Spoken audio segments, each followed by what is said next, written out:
partner men can count on. Schedule an appointment with one of Cordell & Cordell's Nashville area attorneys. 810 Crescent Center Drive, Suite 160, Franklin, Tennessee, 37067.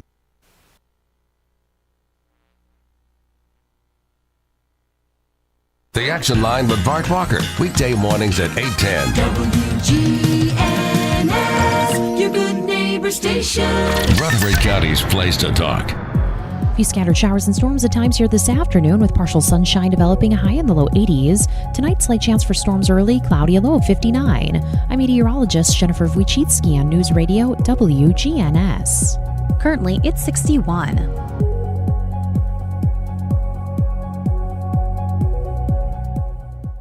The Good Neighbor Network, FM 101.9 and AM 1450 Murfreesboro, FM 100.5 Smyrna, and online at WGNSradio.com. This is the Roundtable.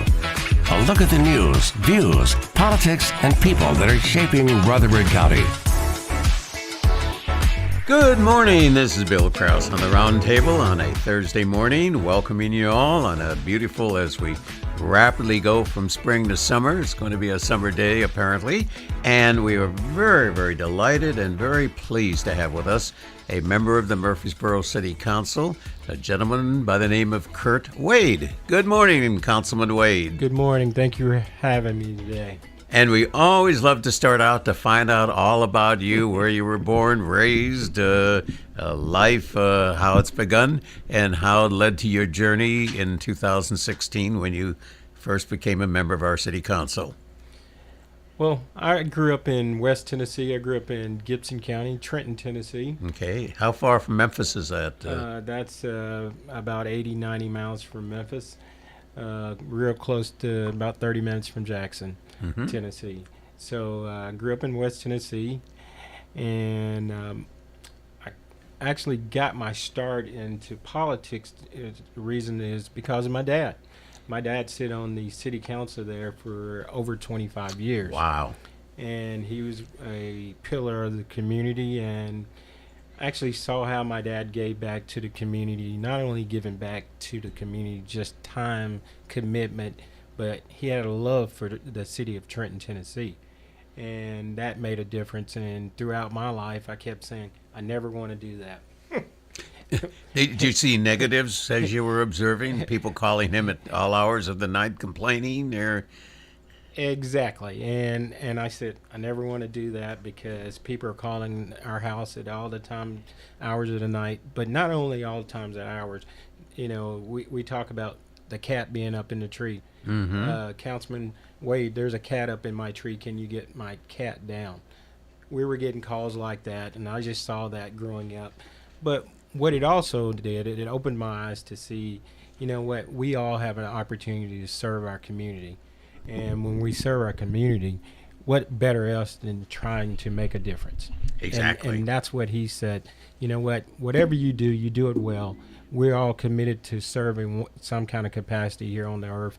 And I feel after a couple years seeing my dad do this was my calling. And that's why I decided to run in 2016. You raised an interesting comment about people calling to complain. Of course, it's always nice when people call you and thank you for service rendered.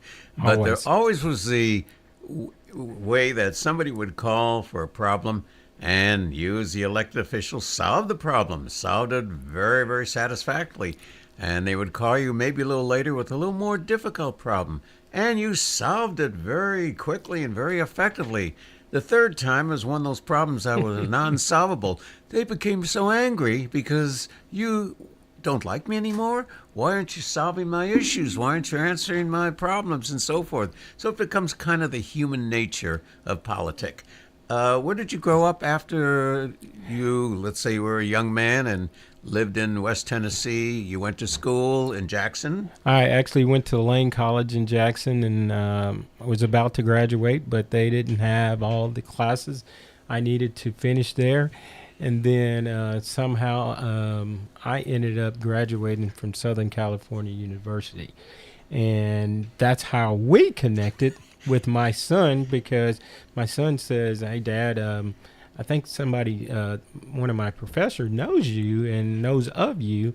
And then when you called me and you had done your homework on me, and I was like, man, small world. I think the audience would appreciate is that, and I don't want to be giving age away, but 32 years ago, you graduated from Southern California University, Yes. where I was Dean of Business, and I think I graded most of your papers, and I thought, I never thought at that point, gee, 32 years from now, I'll be interviewing him on WGNS. But as we all know, and as we get older, it's a small, small world. Very small world.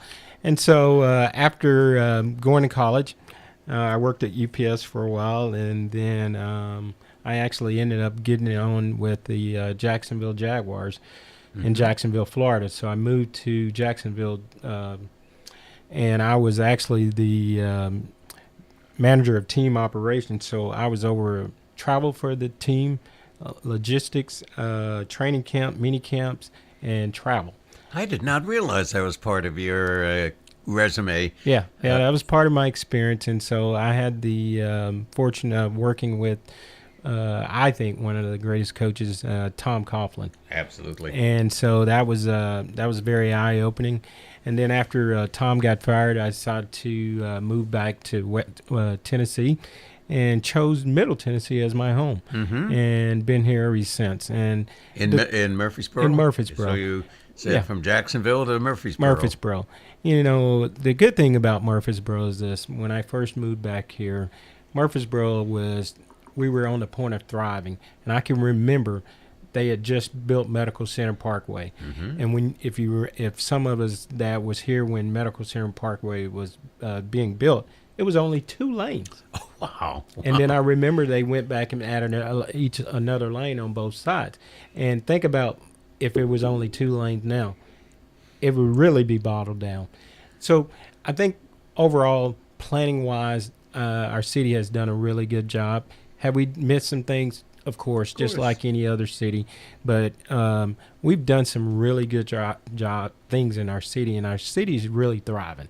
And that's the key. We're thriving. We're trying to get better jobs here. We want our kids to go to the Middle Tennessee State University. We want them to live here after they graduate. Not only live here, just like, you know, we had somebody propose to talk about Broad Street. We're talking about putting condos there. You're talking about putting apartments there. We want people to live downtown. We want a vibrant downtown. Exactly. We don't want our downtown to close up at 6:00 every night. We want people living down here, things to do down here. Because when you got a vibrant downtown, people come, people observe your downtown. Just like most of us, we might not be in our downtown, but we might go to Franklin, we might go to Lebanon. Whatever downtown that's thriving, people hear about it, and you want to visit and you want to see it. And you're encouraging people, if they're living in an area that has attractions of a downtown, they walk. They walk. And you will see them in Walkability. a spring evening. You'll see people out walking, visiting, talking, socializing, and so forth. I have to go back to your street widening, because we had someone on the Roundtable a few weeks ago talking about some history, and that there was opposition to the I-24 being expanded into Rutherford County. And they wanted the I-24 just to stop at the county line and have the traffic diverted to Broad Street in order to help stimulate business along Broad Street. As I was driving in from the airport this morning and I was watching the traffic, I thought, what would Broad Street look like if I-24 stopped at the county line and all the traffic north-south on I-24 was going through Broad Street? Take you 3 hours to get through Murfreesboro. And just what you just said, Bill, think about this. There is no way that you would be able to move around Murfreesboro if that happened. And thank God we got people with engineers that have a vision to see what's best and what's the best route to get around Murfreesboro. I mean, think about it, just adding Joe B. Jackson to what has happened. For your circulation. Yeah, it's outstanding. And, you know, eventually we're hoping that we can do the same thing with Cherry Lane out there. We're trying to give people different avenues to get around our city. And, you know, it's interesting when you talk about traffic. I measure a city, and probably one of the only people in the world to measure a city, accordingly, by the management of their traffic signalization. And most people do not realize that traffic signalization, each intersection is its own computer system. Exactly. And you interconnect the computer systems so that technically the timing and the cycle of each signal should be directly related to the traffic flow.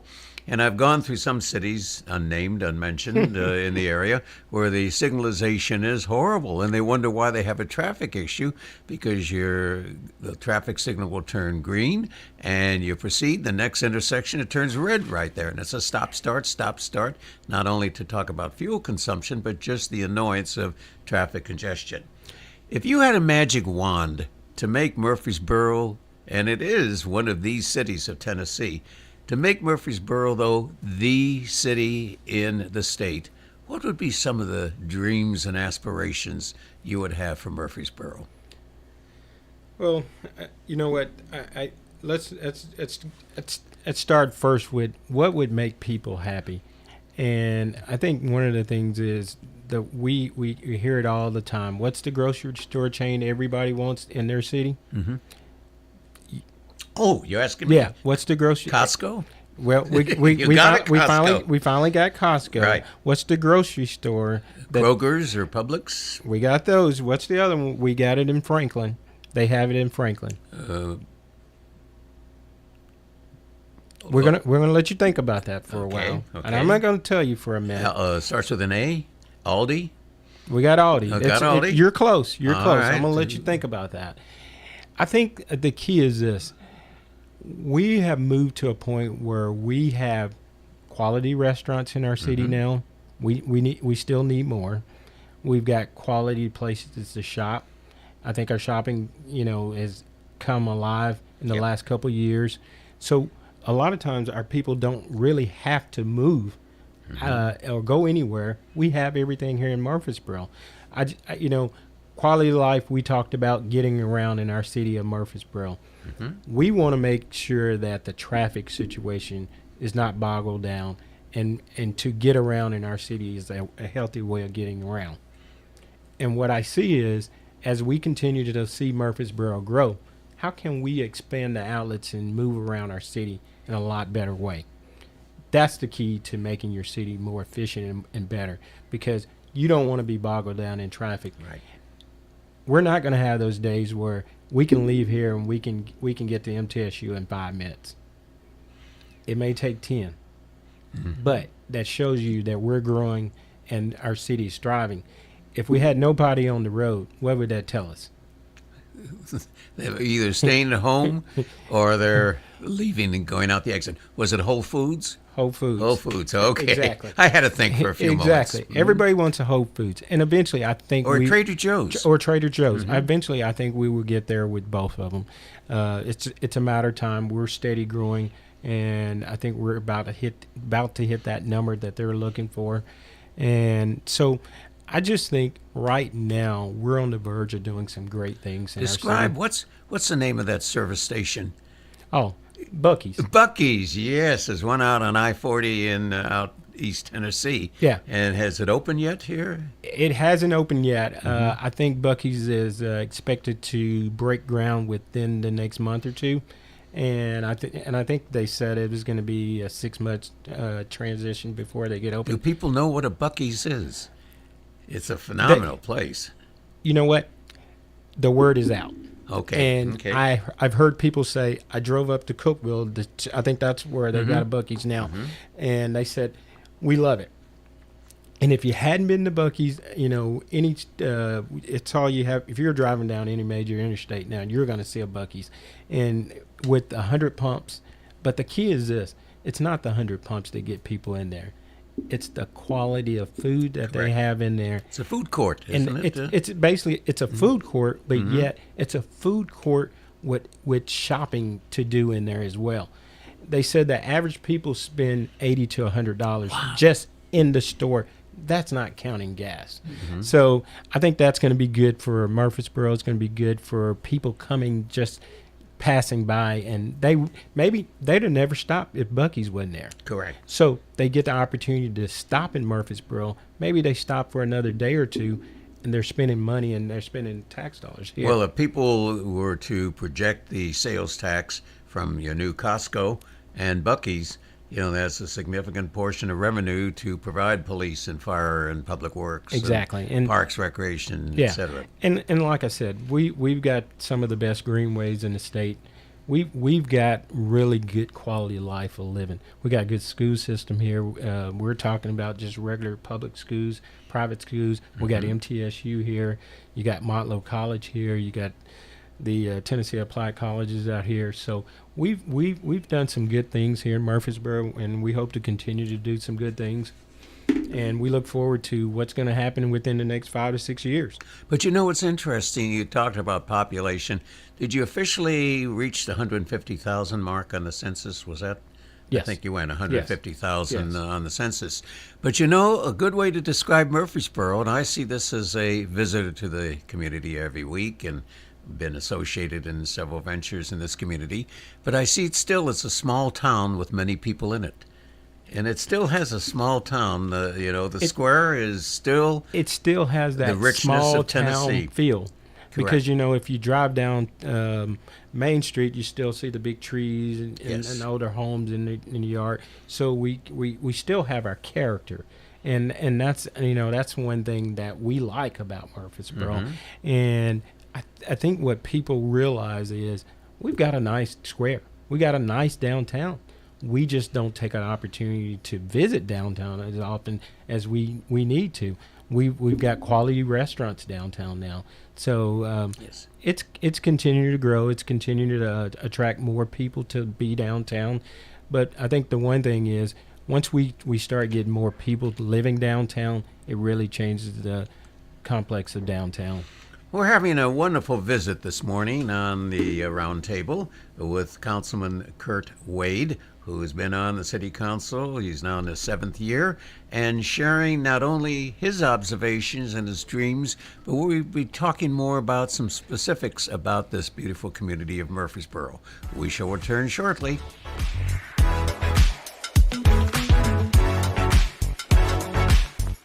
Learn to make money 5 ways with rental real estate. Double your money with apartments. And get your map to financial freedom. And that map starts with a free workshop. Sign up now at lifestylesunlimited.com. Click on the Join Free Workshop tab and attend online or in person. That's lifestylesunlimited.com. Lifestylesunlimited.com. Again, that's lifestylesunlimited.com. Limited seating, unlimited potential. Guys, there's a lot of people talking about testosterone, but do your homework and be sure to go to a provider you can trust. I recommend Low T Center. It's where I get my levels checked. Low T Center exclusively specializes in men's wellness. They check all your levels, not just your testosterone, and they determine the cause of any symptom you are having and whether you're a candidate for low T or something else like low thyroid or sleep apnea. Typically, their annual health assessment is completely covered by health insurance, and they check everything, including PSA, which is your prostate levels, and they check your thyroid, liver, and kidney function, cholesterol, glucose levels, and more. Low T Center has affordable and convenient options for treatment, including monitored self-inject treatment that ships directly to you each month. So no need to come to the center each week. Make your health a priority this new year and schedule your annual health assessment at Low T Center today. Covered by most health insurance or less than $100 cash pay. Go to lowtcenter.com to book your appointment online. Low T Center, reinventing men's healthcare.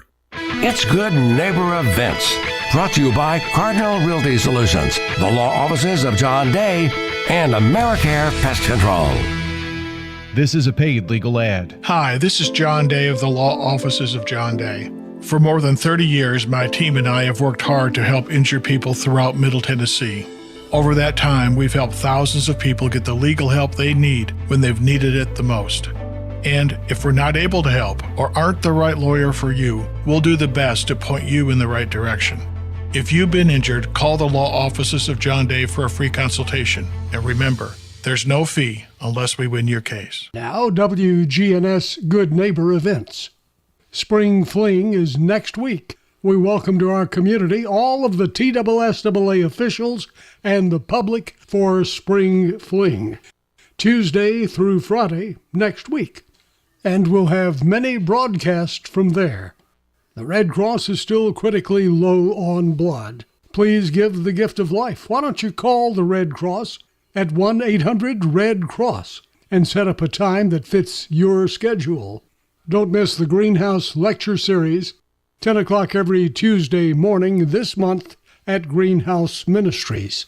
And if you're looking for a gun safe, now's the time to get one. Thanks to the General Assembly, no sales tax on gun safes now through August 31st. Turtles are always fascinating, and World Turtle Day will be Tuesday, May 23rd. Did you know that turtles and tortoises are the oldest living reptiles on Earth? Big celebration over at the Wilderness Station in Barfield Park. 3 until 5, Tuesday afternoon, May 23rd, in the Wilderness Station at Barfield Park. Those are WGNS Good Neighbor events. Good neighbor weather. Few scattered showers and storms at times here this afternoon with partial sunshine developing, a high in the low 80s. Tonight, slight chance for storms early, cloudy, a low of 59. I'm meteorologist Jennifer Wojcicki on News Radio WGNS. Currently, it's 63. WGNS powered by Middle Tennessee Electric. Looking to go solar? MTE's Pro Solar program is committed to educating members on the process and helping them achieve their renewable energy goals. Learn more about Pro Solar and your free consultation at mte.com/prosolar. This is the Roundtable from News Radio WGNS on FM 101.9 and AM 1450 Murfreesboro, FM 100.5 Smyrna, and worldwide at WGNSradio.com. This is Bill Krause again on the second sector of the Roundtable on a beautiful Thursday morning as we're having a morning chat with Councilman Kurt Wade. And off air, we were talking about Kurt's earlier chapter in his journey of life when he was with the the Jacksonville Jaguars. And we were hearing about some of the experiences with Super Bowl, bringing the Super Bowl in, and somewhat of some interesting discussion that may be the background and may be a foundation for a better understanding of the new stadium in Nashville. It was fun doing the Super Bowl proposal and being on the marketing for Super Bowl. Yeah, I actually sit on the host committee for the Super Bowl, and it was in Jacksonville. You know, what I think what we learned from the Super Bowl in Jacksonville is the Super Bowl is not fit for every city to have. Mm-hmm. And capacity-wise, Jacksonville is the largest land-based city, but they wasn't ready. They didn't have enough hotels. We had people staying as far as Orlando, and we know Orlando is almost 2.5 hours from Jacksonville. So it was, to say the least, it was kind of chaotic. I think Nashville would do a better job because they have tons more hotels. And if Nashville was to get a Super Bowl with a new stadium, usually if they give you a new stadium, they give you an opportunity to host a Super Bowl. And I think Nashville would be a great place to host a Super Bowl here. I think it would help the economy, not only the economy, but it would help Murfreesboro, surrounding cities around Tennessee. And I think it would be a great opportunity. We would be one of the overflow cities, so our hotel facilities in Murfreesboro would certainly be the secondary location once downtown Nashville is filled. Absolutely. And maybe one day we'll see some mass transit on the I-24. Do you see that coming? I would say I really wish I could say that. I know when Senator Bill Ketchum was in there, he was very instrumental of trying to get that something going along the I-24 corridor. But we've not had any state legislators to bring it up or talk about it. And the problem is this. We can continue to not talk about it, but it's going to still continue to be an issue. So when you don't address an issue, what happens? It gets worse. We saw that when we did the property tax a couple years ago. Mm-hmm. And when you didn't do anything, we hadn't any rate proposals in 20 years, and we had to raise the rate. So same thing there with the traffic. We just, I think it needs to be addressed. You can't continue to grow, and we do nothing about traffic. And I think that may be where we are right now. So, but one of the real issues and problems of planning for mass transit is if the community is already developed and you're trying to fit mass transit into the existing community, it's almost destined for failure. Communities that have a mass transit system in place first will have its development built around the mass transit. You know, if you even go into New York City, you will find that much of New York City developed residentially in and around subway stations. Exactly. If you're looking for a place to buy or a place to lease in New York City, the first place you look is where is its location and accessibility to the closest subway. You saw that even, believe it or not, in over 120 years ago in San Francisco with the cable cars. That much of San Francisco was laid out after the cable cars were installed. But once you build a system and develop accordingly to the system, it will be successful. But if you attempt to fit the system into an existing development, it's going to be somewhat hard to make the transfer. And that's the case here in Murfreesboro. As we continue to grow, we have talked to TDOT and state government about, hey, we need these roads riding, you know, but we don't control that. Those are state roads, and they control when they get them done. We've talked about Highway 99. We talked about it 96. We talked about Thompson Lane. If the way the growth is growing on here and state could keep up with the growth, it'd be a quality development, and it'd be a quality way of doing things in our city, in our state. Because what would happen is you have growth going on there, you have houses and things being around there, but you also have the roads being developed at the same time. And unfortunately, we don't have that. Unfortunately, we're growing, but we can't get the state route roads to be done at the same time at capacity as we're growing. So, you know, those are some of the opportunities, as I say, that we have in our city right now. And yet, a perfect example of this, and I look at Veterans Parkway, and there's a street that was developed before the development, and will certainly accelerate development along the way, but you already have the infrastructure in, and the development's going to now be fitting into the highway and the width of the highway that you have the right-of-way already on Veterans. You know, one of the interesting observations of Murfreesboro that I see, that it's really a community of many communities. And hopefully it still retains its central theme. But if you go west or south, whatever direction, I always get the direction wrong, of the I-24, the development off Church Street and all through that area is a city in itself. Or you go up to the northwest area, or you go through the east area of Murfreesboro. So much, the communities in themselves, and looking for the pull, looking for the draw to find their way to the courthouse. Well, and the key is this. We have pockets. We have so many different pockets here in Murfreesboro, but the good thing is we have so many different pockets, but we still have that small town feel. Exactly. And that's the key, because whether you're out in Las Casas, whether you're in the Blackman area, whether you're over there off of Highway 99, you're going towards Rockville, everybody has their own little pockets. But what makes our city great is we can all still come together. We can get across town. And the key is this. We're not going to get across town like we used to in 5 minutes. But you know what? It may take 15 minutes. But we're, like I said, as we continue to see how growth grows, and it's manageable growth and being sustainable to what we're trying to do. And that's the key. If we can continue to work on our road systems to make our road system better for people who can get to point A to point B, and we can continue to build quality houses, quality living, that's what people want to live here for. But you know, you hit a point very well a moment ago, is that you may not need to go your original A to B, because all the services and stores and what you're looking for have now developed closer to you. So it may have been in the past when you were way south on Church Street, the closest place you could drop your cleaning off was 10 minutes away. Exactly. And now you have facilities and services of all kinds much closer to home. And as we talk about those pockets, and I think that's what when we envision our city growing, okay, so we need a dry cleaners over here on the west side of town. We need a restaurant on this side of town. We need a car wash on this side of town. We need a shopping center that has shopping on this side of town. So we might need that on the west side of town, but you know what? We need it on the east side of town as well. Exactly. And the south side as well. So I think that's how when we're looking at the vision of Murfreesboro, how do we grow?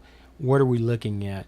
we're looking for what's best for Murfreesboro, what would sustain itself here in Murfreesboro, and what would be good for our community. And for the newcomers to Murfreesboro, it's an interesting fact here, is that this is the exact center of the state of Tennessee. Exactly. And where's actually the center point? Near Joe Jackson? Or yeah. It's a center point right there. Right there. Yeah. That's what I've been told. Yeah. Well, it's a good urban legend, if nothing else. It works well.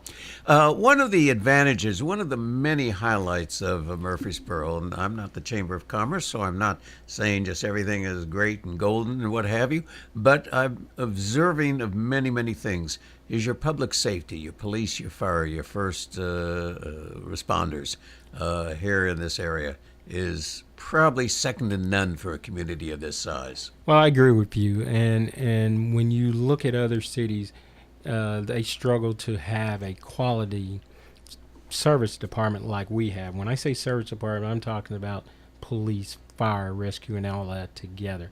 We have one of the best in the state, and I probably put ours up against anybody in the country, because what we've tried to provide is a service better than none. Bar none, the best in the state.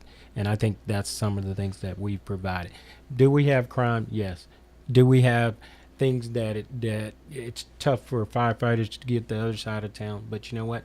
We have more fire stations now. So I think we've done some good things to make our quality of life better for not only services that we have in our city, but we have people that want to work for these services, and that's just another job opportunity. You know, we're always looking for a good police officer. We're always looking for good firemen.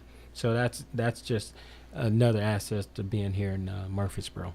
And your civic center, and certainly your relatively new police station. You know, beautiful, beautiful facilities, to put it mildly. And they're when I use the term friendly. You know, I've always studied is if you walk into a city hall, is it institutional or is it friendly? Do you get the feeling when you walk in, you're welcome there, versus the fact of walking into a building and it's four walls and there's no one there and there's no signage and there's no place to sit down, and it just kind of looks like, well, we're here. What are you doing here? Welcoming people to their city hall, welcoming people to their public facilities. And think about this, Bill. You know, as we talk and we're having in this conversation, one of the things that this one restaurant in nationwide, they do it better than anybody. They give good quality service, and they give people. They're people that work for them have people skills. Chick-fil-A. Chick-fil-A, absolutely. That's the way we want people to feel when you come to do business here in the city of Murfreesboro. And if you don't feel that way, let us know, because you know what? It's a quality of life. We want you to enjoy living here. We want you to enjoy working here. We want you to enjoy doing whatever you want to here in our city. But it's how we treat each other. And if you go back and look at what's going on in our nation, half the problem is we don't have to talk about Democrat. We don't have to talk about Republican. We don't have to talk about Independent. Why don't we just talk about how we treat each other? Exactly. And how we can be just more Christian-like to each other and learn to talk to each other in a reason. I'm not always going to agree with you, and it's okay. I don't have to go far left or far right if I don't agree with you. You know what? Let's come to a compromise. What works for best for our city? I might not agree with everybody on the council when it comes to voting for certain things, but the first thing I'm always going to ask, what's best for Murfreesboro? Is this best for Murfreesboro? And if it is, I'm good with it. This is the first time we've met in 32 years, but I will tell you in these few moments, let me tell you what's specifically impressive about you. Now, I just give this as a backup of talking. You don't hear people, you listen to people. And there's a significant difference between hearing and listening. I can be walking down the street and I see somebody walking toward me. I said, hey, hi, how you doing? I'm dying of cancer. Hey, that's great. Have a wonderful day. Yes, they heard you, but they didn't listen. You listen to people. And I could probably say of your colleagues that we've had on Roundtable, of the men and women that I've had the pleasure of working with throughout your city government, they listen. And that's significant. They're not just nodding their head yes just to go through the motions. They listen, and they may hear expressions of crying out for help that may not have been so obvious at the beginning. But listening is such a key attribute of an elected and a administrative position. Exactly. You know, one of the things my dad always says, listen to learn, learn to listen. Perfect. Wonderful. Yeah. And I keep that, and I always want to keep that within me, because bottom line is we don't have all the answers just because we're elected officials. That's why we need to hear from our constituents, but not only just hearing from them, just listening to what they say. Because you know what? You might have a better idea than I have, and I can take it back to the council and say, hey, I think we need to implement this on this side of town. And that makes a big difference. And there's another point in how I got to renew my friendship and acquaintance with Councilman Wade is through his son, who was a wonderful, wonderful student of mine in American government at Motlow State, and I see great things ahead for Zachary. But I can recall in a paper that Zachary turned into me, and I think this is probably symbolic of what we need to be saying nation and state and local in our discussion of politics. Any time that Zachary would refer to a particular individual, he would preface it by saying, in my opinion, or in my observation, or in my judgment. Too often we make statements that they're fact, rather than there are a thought or there are insight. So it was a really refreshing thought that if we start our comment by saying, you know, as I look at this problem on Church Street, as I evaluate it, in my opinion, this would be the best way to go, rather than say, this is the best way to go because I said so. That's exactly right. You know, I appreciate you saying those nice things about Zachary. And Zachary's one of those young men that he's so laid back and he gets it. And I appreciate him being the way he is, because all my boys are different. Now, the one good thing is what you just said. We have to take a different perspective when we look at things, because we got to realize I'm not going to see it the same way you see it. But it's okay. What is the best route to get there? When we did the bridge over Broad, nobody wanted the bridge over Broad. Oh, no, it's going to close everything down right close to Broad Street. It's just not going to be good for our community. It's probably one of the best things that happened for our community. And look at it now. It's the flow of traffic is moving even better. And that's what some of the things that we have to start thinking about. What's in the best interest? What's long-term vision that's best for Murfreesboro? How can we get there? And how can we get there together? Correct. Because we all got to live here together, so let's work together in making sure that we're all on the same page, trying to make Murfreesboro a great place to live. I always ask elected officials this one question, and it's interesting the responses that I will get. If you're on a major hot issue on your agenda, major hot issue, and the overwhelming majority of your constituents believe one way, but your consciousness believes opposite, do you vote your conscience or vote your constituency? I'm going to vote what's right.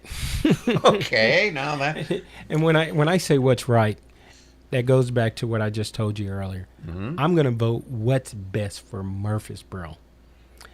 It might not be what my constituents believe. It might not be what I believe, but I'm going to say there's going to be a mixture of both together. If we do this, it works best for all of us.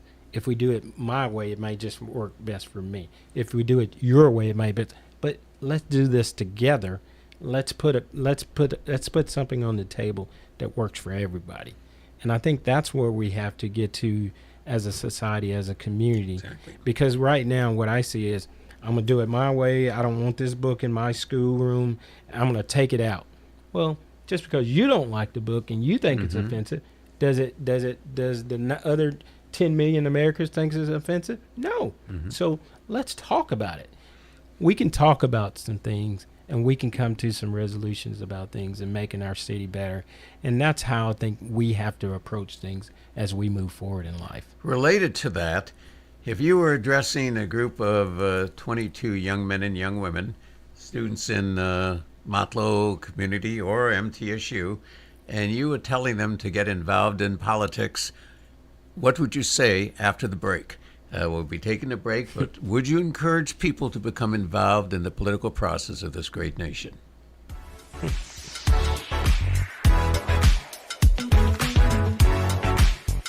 Looking for a charming home close to downtown and MTSU? Look no further than this 3-bedroom, 2-bathroom, 0-lot line at 1341 Sharon Court. This home features a spacious living room, an open kitchen, and a primary suite on the main floor.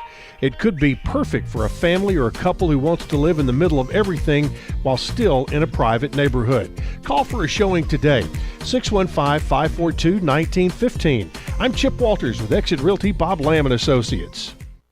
If you want to get some barbecue, I'll tell you how to do it. Head for the Slick Pig and you're into it. Just walk through the door at 1920 East Main and your nose will send a message right to your brain. Say, smells good. And barbecue.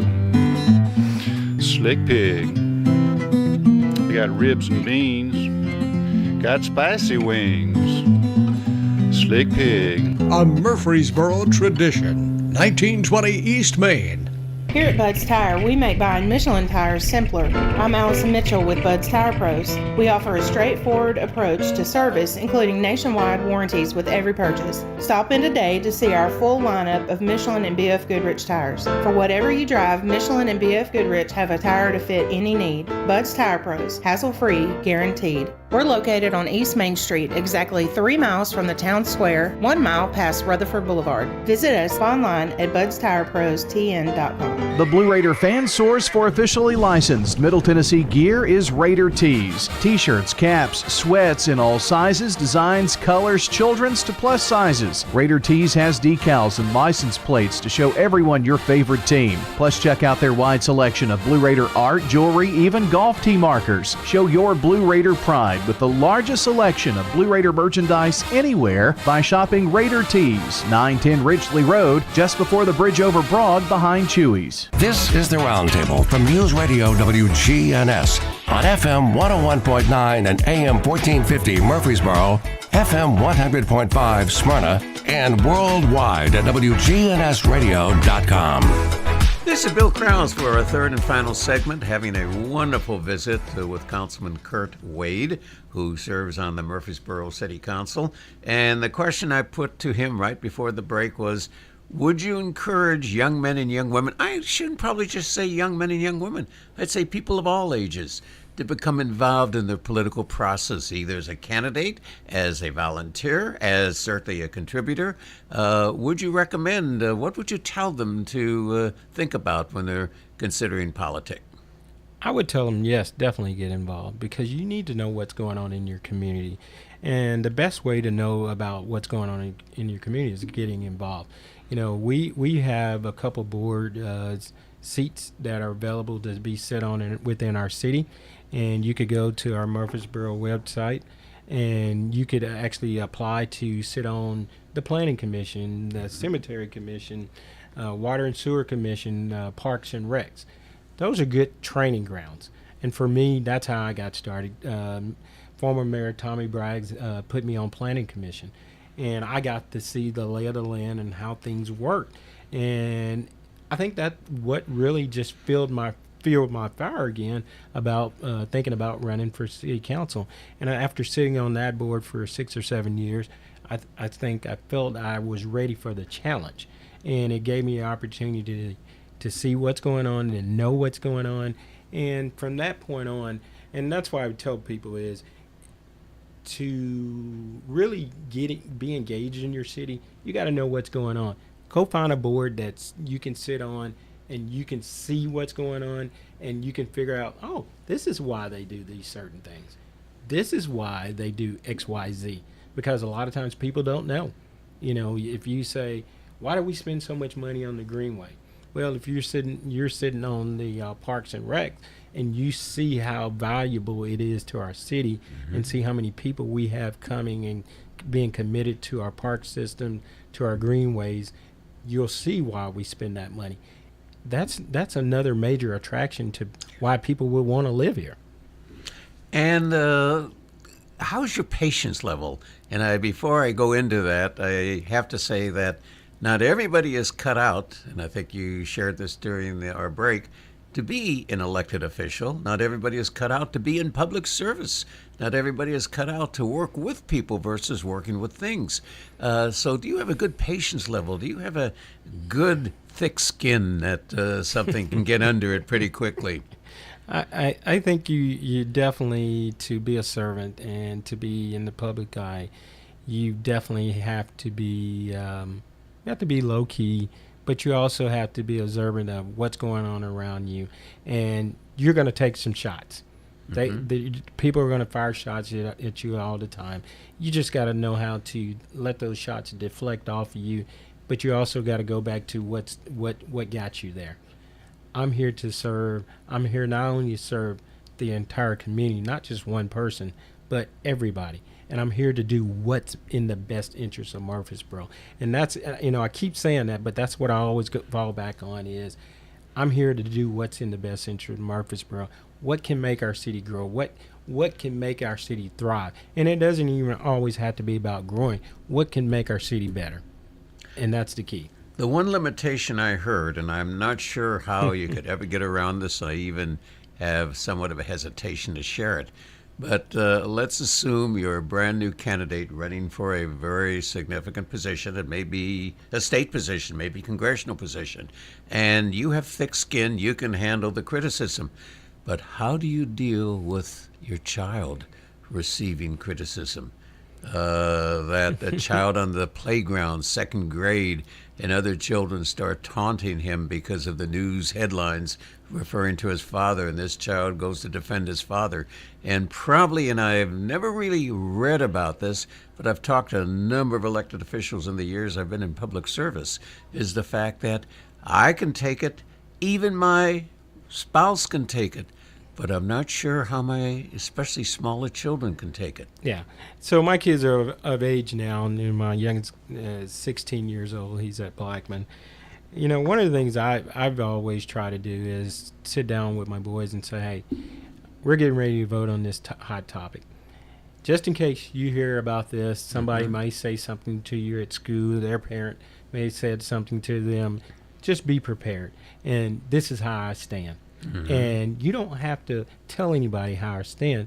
I just want you to be aware, because some things kids shouldn't talk about.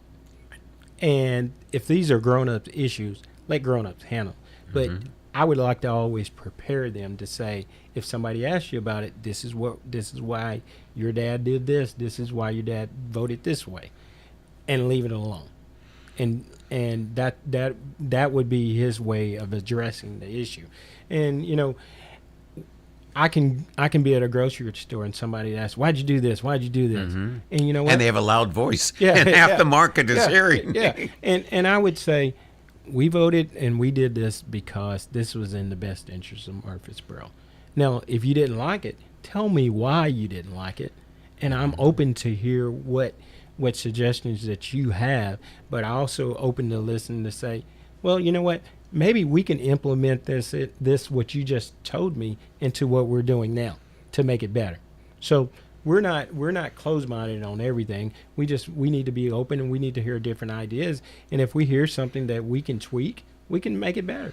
One of the words that you used earlier, and it's used quite significantly, there's always room for compromise. Did you ever get to the position that the compromise watered something down so significantly that it really had no value on its final approval? Well, it depends on what the compromise is. Absolutely. And I think just like anything else, America was built on compromise, because you know what, we couldn't just go in and do everything that we wanted here when we was building America, so we had to compromise. So when I say compromise, it's not giving in to everything that you wanted. It's a giving in to an opportunity to make things better on both sides. And that's how I look at that. One of the things that certainly you've been a product of in your 7 years of elected position, and it's a product that is probably influencing us more politically and more socially and actually more financially in the United States, is the speed of information. And it used to be, when information, you had your primary television networks, primary radio, and primary newspapers, etc. It took information a while for it to go through the process of clarification, and in many cases the process of correction. Today, with the internet, social media, and so forth, news and information is instantaneous. But with the instantaneousness of news, does it lose its validity? Has it lost many of its truthfulness? And how do we distinguish between what's truth, what's half-truth, and in some cases, what's non-truth? Well, and that's a very hard thing to answer, because bottom line is, what I've said all along is we can cipher from any news station, any television station, but we got to know and read for ourselves and know what's right and what's wrong. Mm-hmm. A lot of times we don't do our homework to know what's right and what's wrong. We just said, well, I heard this. Well, do you know the facts about it? Do you know the meaning, and why did we get to this point A? And sometimes I think that's half of the problem with social media and everything else with the news. We don't really know the facts until we understand, pull up the information about the facts for ourselves, because we got it right here on the phone. If anything that we need, we can pull it up on the phone. So I think it's how we distribute information. It's how we want to distribute information. That's the key to getting the news out there. And the key is this, and what I've said all along, and I keep talking about being fair, compromise, and all those things go together, is when you spill out something, is it in the best interest of our community? And how you spill it out, are you doing it in the best interest of our community? Because hopefully when you get information from the city of Murfreesboro, when we put it out, we're coming uplifting, saying, hey, we got a great project that's getting ready to occur downtown. We got food. They're going to have food venues there. They're going to have shopping there. They're going to have condos there. They're going to have apartments there, because we want people to be excited when we put out news about what's happening here in Murfreesboro. And so I think that's one of the things, is it's how you put it out there. Exactly. Yeah. And when you're talking about, you were on the Planning Commission for a number of years, and most every application you looked at, you had to be considerate of the long-term effects rather than the immediate effects of the development. Do you find that same case as a city council member, that are you looking at short-term immediate reaction or long-term implications on the community? I think everything that we're looking at is long-term implication, because if you look at some of the things that we did 10 years ago and look at how they've been developed now, they look really well. You know, I can remember when Medical Center first got there, and everybody was like, what is that prison over there? What's that building over there that stands alone by itself? Well, that building's not standing alone. That's the GOAT out there with the apartments out there. Mm-hmm. That's a very quality construction out there. Now we realize it's not a prison. We also realize it's a very functional place. We've got tons of people living out there. There's a good quality of life. Now we're adding on to that with the Clary Park that's coming out there. So everything, you know, it takes time for things to transformation of things. And as we see, there's going to be a transformation out there at Medical Center with that new development coming on. Long-term plans? Long-term plans. We're just looking, seeing what the next opportunity lies for us. We'll see within the next 6 months, and we'll go from there. We like serving the citizens of Murfreesboro. We like making a difference in our community. And most of all, we like to see how Murfreesboro has grown and how Murfreesboro has become not only the it city, it's just a great place to live and raise a family. How do people get a hold of you? Well, I usually don't do this, but I'll give my number out, and it's Listen carefully, grab a pen, grab a piece of paper. And if you're driving, pull over the side of the road. It's listed on the city's website, but my number is 615-818-1002. One more time. My number is 615-818-1002. And do you have an email address? Yes. That's on the website. Okay. Yeah. Great. And always reach out to members of council. You know, they're there to serve, they're there to represent, and they're there to be your team. It's been a great pleasure this morning to have with us Councilman Kurt Wade, who certainly is highly reflective of the quality of service, the responsiveness service, and most importantly, the passion of service for the leadership of this beautiful city of Murfreesboro. Thank you so much for coming. No, and thank you for having me. we wish you continued great success, and we'll see you all next week. Goodbye.